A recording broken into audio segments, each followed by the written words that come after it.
بسم اللہ الرحمن الرحیم نحمدہ ونصلی ونسلم علی رسولہ الکریم اما بعد ولما فرغ من تقسیم الاعراب الى الحرکة والحرف، یہاں سے مصنف رحمۃ اللہ علیہ سبق نمبر 46 ہے شرح جامی کا، اور یہاں سے مصنف رحمۃ اللہ علیہ ایک لمبی عبارت میں اعراب لفظی، تقدیری، حقیقی، حکمی، بالحرکت، بالحرف، ان سے متعلق کچھ گفتگو فرما رہے ہیں، اور اس کے ساتھ ساتھ جو ان کی مثالیں بھی چونکہ ساتھ ساتھ دے رہے ہیں، تقسیمات بھی ان کی فرماتے ہوئے ان کی مثالیں بھی ساتھ ساتھ دے رہے ہیں، اور عبارت کے اندر کچھ اشکالات اور اعتراضات اور سوالات، ان کے جوابات کو بھی پرو رہے ہیں، سمو رہے ہیں۔ تو سب سے پہلے جو فرمایا ولما فرغ، یہ جو عبارت ہے، تو یہاں سے مصنف رحمۃ اللہ علیہ نے اس عبارت کو لا کر ما قبل عبارت کے ساتھ اس کا ربط قائم کیا ہے کہ جب اعراب کی تقسیم سے مصنف فارغ ہو گئے، حرکت اور حرف کی طرف اس کی جو تقسیم کی تھی اعراب کی، اور اس کے جو مختلف جگہیں تھیں اعراب کی، ان اعراب کی جگہوں کو بیان کرنے سے متعلق گفتگو فرما لی، تو اب یہاں پر یہ بتا رہے ہیں شرع فی بیانی مواضع اعراب اللفظی و تقدیری، کہ اعراب لفظی اور تقدیری اس کو یہاں پر شروع فرما رہے ہیں، کہ جن کی طرف پیچھے تقسیم میں اجمالی اشارہ کیا گیا تھا، اب یہاں پر اس کو تفصیلی مثالوں کے ساتھ لا رہے ہیں۔ ٹھیک ہے، تو یہ تو ماقبل کے ساتھ اس کا ربط ہو گیا۔ تو خلاصہ یہی نکلا کہ مصنف نے اب تک اعراب بالحرکت والحرف کو اس کی دونوں قسموں حقیقی اور حکمی کے ساتھ بیان کیا ہے، اور اب یہاں سے ان کی دوسری دو قسمیں لفظی اور تقدیری ان کو بیان کر رہے ہیں۔ لفظی کے بارے میں پیچھے بھی گزرا تھا کہ لفظی وہ ہوتا ہے کہ جس کا تلفظ کیا جا سکے، تقدیری وہ ہوتا ہے کہ جس کا تلفظ نہ کیا جا سکے، بس مانا جائے اس کو۔ اب ظاہر بات ہے لفظی اصل ہے، تقدیری اس کی فرع ہے، لیکن یہاں فرع کو مقدم کیا ہے اصل کے اوپر۔ اس کی کیا وجہ ہے کہ فرع کو یہاں پر اب اصل کے اوپر کیوں مقدم کیا ہے؟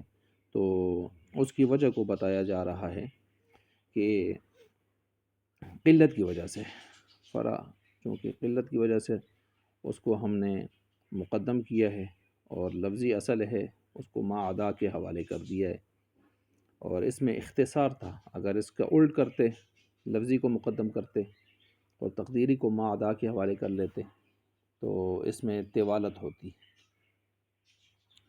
تو اس لیے یہاں پر ماتن نے تقدیری کو باوجود فرع ہونے کے لفظی کے اوپر کیا کر دیا؟ مقدم کر دیا، قلت کی وجہ سے، اختصار کو مد نظر رکھتے ہوئے۔ اور اسی بات کو انہوں نے یہاں پر لایا ولما کان تقدیری اقل، کہ یہ جو تقدیری جو ہے اقل ہے، قلت میں ہے، کم ہے، تو اس وجہ سے اس کو پہلے ذکر کیا ہے۔ اب یہاں پر اس کو بھی دیکھ لیں کہ اعراب کی تقدیری ہونے کے دو اسباب ہیں، یعنی اعراب تقدیری کیوں ہوتا ہے، لفظوں میں کیوں نہیں آتا؟ تو تقدیری ہونے کے اس کے دو اسباب ہیں، ایک ہے تعذر، کہ مشکل ہے بلکہ ممتنع ہے، وہ آ ہی نہیں سکتا۔ دوسرا استثقال، آیا بھی لیکن پڑھنے میں زبان پر بوجھل ہوگا۔ تو یہ دو وجہ ہوتی ہیں، جن کی دو سبب ہوتے ہیں جن کی وجہ سے اعراب کو تقدیری کرنا پڑتا ہے، یا تو مشکل ہے، مشکل، تعذر کا مطلب، مشکل کا مطلب بس ہو ہی نہیں سکتا، یعنی ممتنع ہے، اور استثقال کا مطلب ہو تو سکتا ہے لیکن پڑھنے میں بھاری ہوتا ہے زبان کے اوپر۔ تو تعذر کا مطلب پھر ہوگا مورب کے آخری حرف میں اعراب کو قبول کرنے کی گویا بالکل صلاحیت ہی نہیں ہے۔ موسیٰ، اب موسیٰ پر کیسے ہم اعراب لائیں؟ الف آخر میں، الف تو کسی حرکت کو قبول ہی نہیں کرتا۔ جانی موسیٰ رأیت موسیٰ مررت بموسیٰ، ٹھیک ہے، جانی غلامی رأیت غلامی مررت بغلامی، کیسے قبول کریں؟ اچھا، اسی طرح موسیٰ کی مثال خاص طور پر لے لیں۔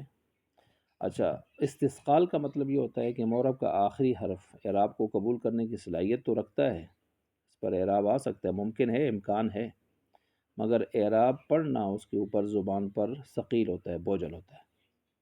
تو تعذر کی وجہ سے جو اعراب تقدیری ہوتا ہے وہ خاص کر لیتے ہیں ہم اعراب بالحرکت حقیقی کے ساتھ۔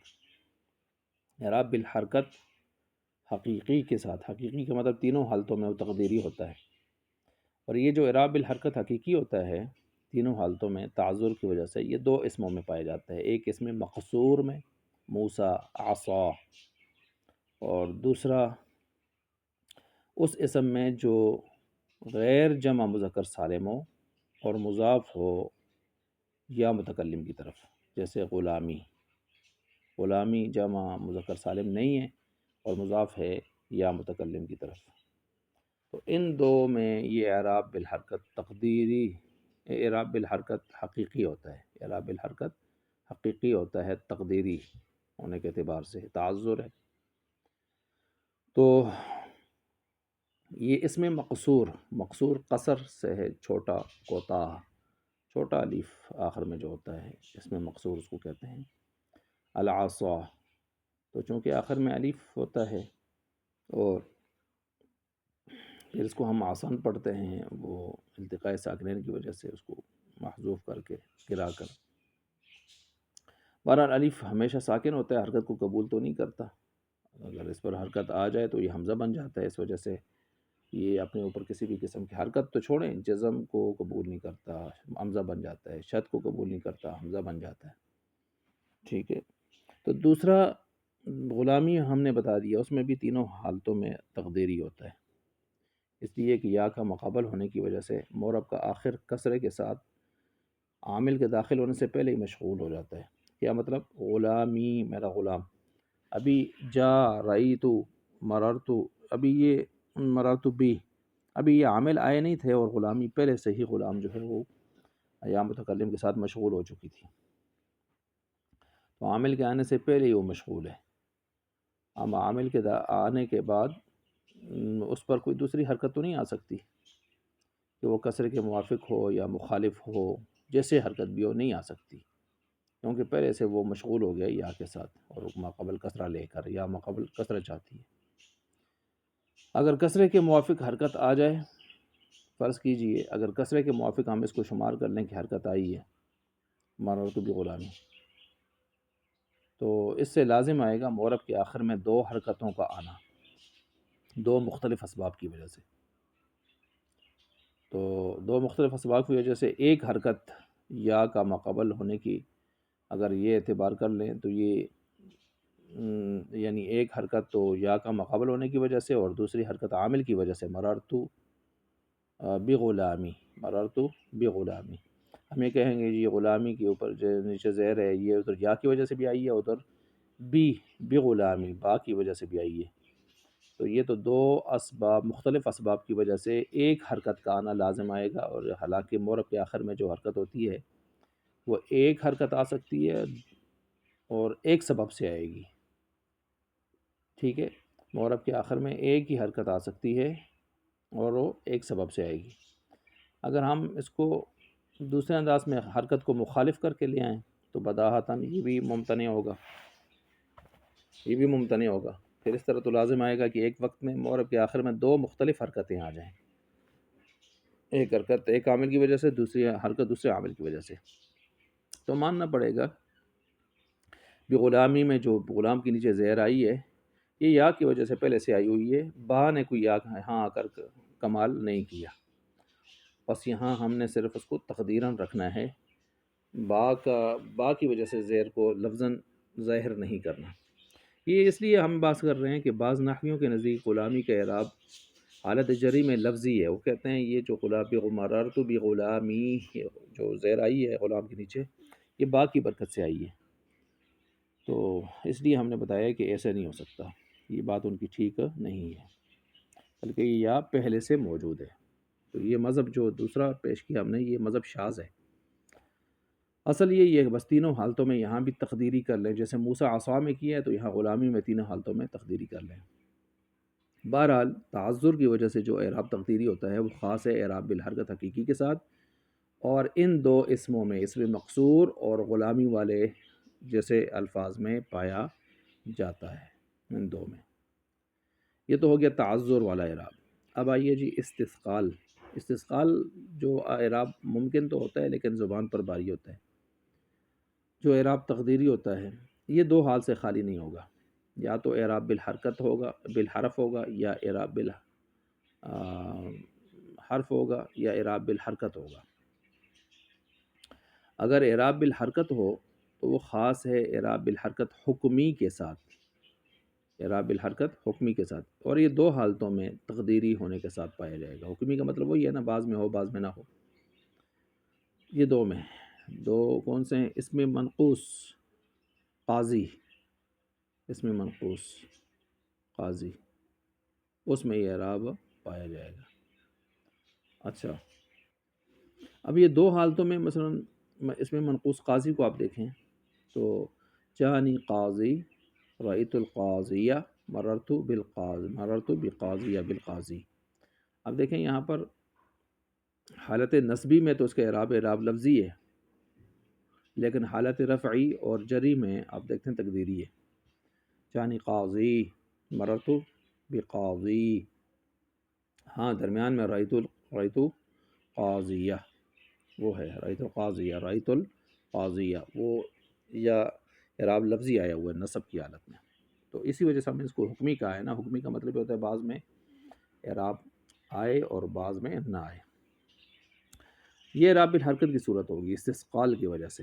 استثقال کا مطلب یہ ہے کہ یہاں اگر سب پر آپ اعراب لانا چاہتے ہیں تو آ سکتا ہے، لیکن پڑھنے میں ذرا دشواری ہوگی، اس وجہ سے ہم نے یہاں پر دو میں تقدیری کر دیا۔ اب جان القاضیو، تو یا کے اوپر ضمہ تو آ جائے گا، لیکن یہ ضمہ ذرا ثقیل ہے نا یا کے اوپر، ٹھیک ہے۔ مررت بالقاضی، یہ آ تو سکتا ہے لیکن ذرا جر جو ہے، زیر جو ہے اس کے اوپر یا کے اوپر ثقیل ہوگی۔ اچھا، اگر اعراب بالحرف ہو تو اس کی بھی دو صورتیں ہیں، یا تین حالتوں میں یہ تقدیری ہوگا۔ تینوں حالتوں میں اگر اس کو ہم تقدیری کریں یہ ایک صورت بنے گی اس کی، اور دوسری یہ تقدیری حقیقی بنے گی، اور دوسری صورت یہ ہے کہ بعض حالتوں میں تقدیری کریں یہ حکمی بنے گی، تقدیری حکمی۔ اب مثلا تینوں حالتوں میں تقدیری کریں، جیسے اسماء ستہ مکبرہ، جانی ابو القومی، رأیت ابا القومی، مررت بابی القومی، ٹھیک ہے۔ ابول یہ اجتماع ساکنین تھا تو واو کو ہم نے پڑھنے سے گرایا، تقدیری کر دیا یہاں پر۔ اب پڑھنا اس کو ابول قومی پڑھ سکتے ہیں لیکن مشکل ہے ذرا سا نا، استثقال ہے، تو اس وجہ سے یہ اسماء ستہ مکبرہ میں لگتا ہے یہ اعراب، تینوں میں تقدیری۔ اور بعض میں تقدیری، اس کی مثال وہ جمع مذکر سالم جو یا متکلم یا ضمیر متکلم کی طرف مضاف ہو جائے، جیسے مسلمیہ۔ یہاں پر بعض کا مطلب یہ ہوتا ہے کہ حالت رفع میں تو اعراب تقدیری ہے لیکن نصبی اور جری میں اعراب لفظی ہے۔ مثلا جانی مسلمیہ، یہ مسلمیہ اصل میں تھا مسلمویہ، واو کو یا کیا، دو واو یا آئے تھے گٹھے، واو کو یا کیا، یا کو یا مدغام کیا، ماقبل کو کسر دیا، مسلمیہ ہو گیا، ٹھیک ہے، مسلمیہ۔ تو یہاں پر تو جانی مسلمیہ اصل میں مسلمویہ، تو یہ اعراب تقدیری ہے۔ اعراب کیا ہے؟ تقدیری حالت رفع میں اصل میں مسلمویہ ہے۔ اور رأیت مسلمیہ یہ بالکل لفظی ہے، مررت بمسلمیہ یہ بھی لفظی ہے بالکل، ٹھیک ہو گیا، یہ لفظی ہے، تو اس لحاظ سے یہ ٹھیک ہو جائے گا جی۔ تو یہ اعراب کی یعنی اعراب تقدیری حکمی آ گیا بالحرف، اعراب بالحرف تقدیری حکمی آ گیا، بعض میں ہے اور بعض میں نہیں ہے۔ تو یہاں تک ہم پہنچے۔